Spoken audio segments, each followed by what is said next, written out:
Alright, this is the Atlantic Ocean on the Irish coast.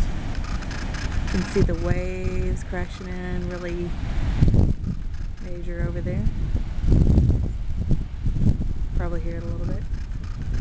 We've been driving down the coast from the Cliffs of Moher. We're in County Clare. Show you a little bit of the scenery.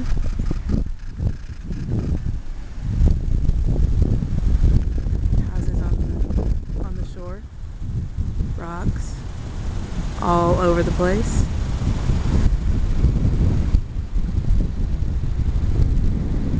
See some of the greenery.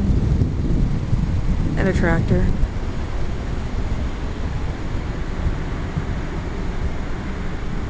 One of the patchwork hillsides. And we thought this was really funny sitting down here. It's like 40 something degrees.